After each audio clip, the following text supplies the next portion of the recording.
अशी सोपी रेसिपी तुम्ही कधी ट्राय केली आहे का? फक्त घरचे 5 पदार्थ वापरून मी बनवलं होतं कॅरॅमल ब्रेड पुडिंग. अगदी केकसारखंच लागत होतं. त्याच्यानंतर म्हटलं घरात बघावं तर विहानं सगळा पसारा केला होता.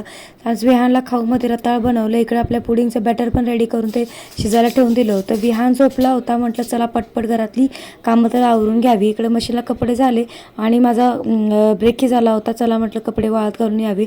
इकडे आपलं पुडिंग रेडी झालं होतं. ते सेट होण्यासाठी मी 2 तास ते फ्रीजमध्ये ठेवून दिलं. तोपर्यंत विहान उठला होता. त्याचा खाऊचा टाईम झाला.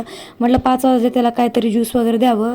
फर्स्ट टाईमच विहानला आज वॉटरमेलन ज्यूस पाजला होता आणि त्यानं नानू करत थोडाफार पिला. त्याच्यानंतर विहानसोबत थोडाफार खेळले कारण की यांचा तिकडे कॉल चालू होता. त्यांना डिस्टर्बन्स नको. मीही चहा ब्रेड खाऊन घेतला आणि चला म्हटलं आपलं जे पुडिंग होतं ते कसं झालं ते पाहूया. तर त्याच्या पहिला अशा कडा सोडून घेतल्या आणि डायरेक्टली प्लेट उलटी करून एका प्लेटमध्ये ते मी काढून घेतलं. एकदम हॉटेलसारखं झालं होतं आणि दिसायला तर खूपच ते सुंदर दिसत होतं.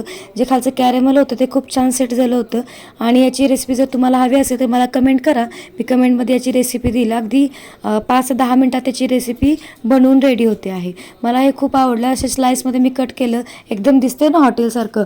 आणि चला मला प्लेटमध्ये पण सर्व करून द्यावं. यांनाही सरप्राईज द्यावं. उद्या व्हॅलेंटाईन्स डे आहे पण म्हटलं चला आजच व्हॅलेंटाईन्स डेचं काहीतरी सेलिब्रेशन करावं.